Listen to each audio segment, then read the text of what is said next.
Well, hi Sagittarius. It's time for your weekly reading. I have shuffled these cards really good, so if you feel compelled, please like and subscribe. And let's get started. Let's ask the universe what is in store for our Sagittarius. Please, universe, what do they need to know?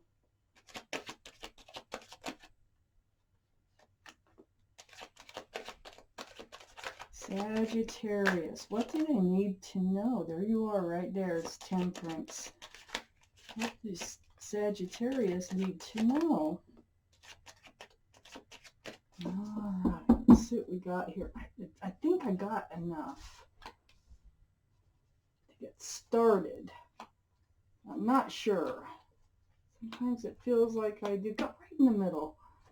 That Knight of Wands sure gets around. Okay.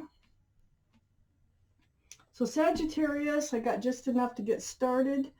Right in the center of your reading is a Knight of Wands. Oh my goodness. Knight of Wands, this is an energy that runs in and out of your life. Male or female, they come in as if they have a staff of new beginnings, and when it's actually a staff of passion, and they just run in and flip your life upside down and run out. They run in, run out. It's really selfish behavior. So that's around your whole reading. Up here in your highest energy, I have the Page of Pentacles. Boy, are you examining this situation. You are taking a deep look at this Knight of Wands. It's right next to the Nine of Wands in your highest energy. This Knight of Wands is wearing you out. You're like, I have had it. You're reaching your final, like the straw that broke the camel's back. This Nine of Wands is right above the Knight of Wands. It looks to me, this Eight of Cups is in your highest energy too, next to the Nine of Wands. Looks to me like you're getting ready to walk away. You're about ready to say enough is enough. So, Sagittarius, under this Page of Pentacles, really examining this situation, we have the Chariot. This is the card for Cancer, so Cancer may be involved in this reading, maybe in your chart someplace. But more importantly, it's about moving forward. Moving forward at a pretty fast pace. It's like you examine the situation, you're like, I've had it. I'm moving on. And so that's right next to the Knight of Wands. And on the other side of the Knight of Wands is the Emperor. The Emperor is the card for Aries. So Aries may be involved in this reading, might be in your chart. But this is about a really stubborn type of energy, whether they're Aries or not. This is stubborn, rigid, my way or the highway type energy. The Knight of Wands I feel like it's attached to that Knight of Wands, and I feel like this is how they want to do it. This is how they live their life, and nobody's going to tie them down. Nobody. They're that stubborn. And other people, they're very well liked and respected by other people. They might be an entrepreneur. They might be a leader in their work or trade. They might just like to lead in life, but they like things to be their idea.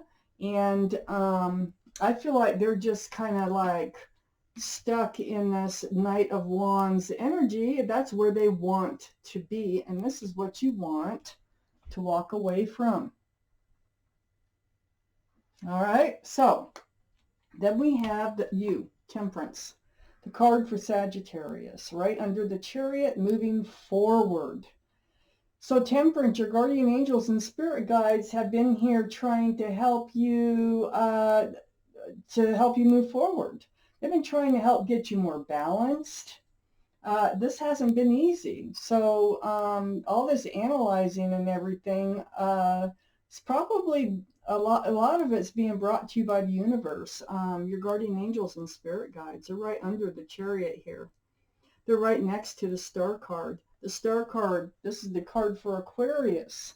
So someone may have Aquarius in their chart, or there could be Aquarius around the reading. But yeah, there's healing to do.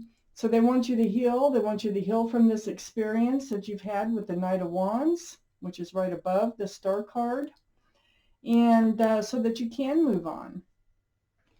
You've reached out to the universe. You got some spiritual cards here. This is the Hangman. You've reached out to the universe seeking your guidance forwards, or asking questions about what to do. Well, the universe hears you. And this card comes out. This is what I call the card of enlightenment.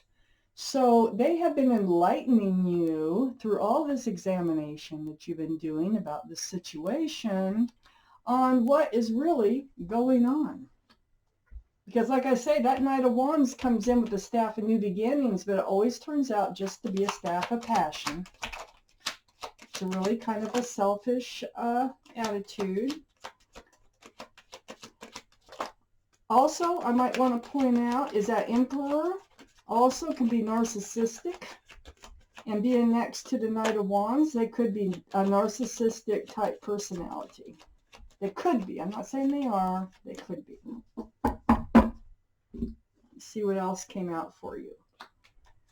Sagittarius, and there you are again. Okay, so we got the King of Pentacles and the Page of Swords down here next to the Hangman. And so this tells me you've reached out to the Hangman because you want security, stability, groundedness in your relationship. The King of Pentacles, of course, it's an earth energy. It could be Taurus, Virgo, or Capricorn. They might be in your chart, might be involved in this reading. But it's about the pentacle, the security, stability, the groundedness, male or female. So that's what you've reached out to the universe about. You weren't getting any of that. You've been on guard about not receiving it. I have the Page of Wands right next door. So you're like, I don't see any groundedness. I don't see any stability, security. That's what puts you on guard about this relationship. And then there's the Queen of Wands and the Page of Wands. So the Queen of Wands, that's your energy, holding the staff of new beginnings here. And the Page of Wands is speaking out, speaking up and speaking out. It's usually something that boils up from your feet to the top of your head and comes out of your mouth eventually, finally. And it's like a declaration. It's like it's just something that needs to be said. And you say it. And it feels like you're going to say, no, I'm going off. I'm going to start my own new beginning. You know, that staff, and I think that's part of what you're talking about is the staffs. That staff you run in with is just the staff of passion. It's not a staff of trying to start a relationship. And you're getting it. And you're also going to speak out that you are on guard. You know that there's no security. You know there's no stability in this relationship. We have the Lovers card right above the Queen of Wands, right next to your Eight of Cups. You're walking away from this situation, this Lovers. That's all it was Lovers. Usually I see the Two of Cups instead of the Lovers card. Maybe it is part of a spiritual lesson. They are a soulmate. That was the attraction, soulmates. They're everywhere. You've known them from other lifetimes. That's the connection that people tend to have, is the soulmate connection. So this was brought to you by the universe, guardian angels and spirit guides. So your guardian angels and spirit guides, say Temperance, okay, show you those side by side. I think this was meant to be. I think you're meant to learn something from this. I want one more card. First card out, the Magician. Yeah, see, the Magician, I think, is here to reveal these things to you that you probably didn't really realize what was going on. But they're revealing the connection. They're revealing the speaking out that when they come in, they probably will come in with that wand again before you walk out, or they already have. I think that's when you speak your truth. I think that's when you speak up about who you are, that this isn't working for you. And then you're going to take your time to heal. You'll be able to move forward from this Knight of Wands. So that's your reading for this week. I'd love to see your reading next week. Let's find out what's happening here. So let's see if there's somebody new coming in or whatever. But for this week, the cards, the universe is concentrating on you healing from this in and out energy here of the Knight of Wands. Thank you for watching Quickie Tarot.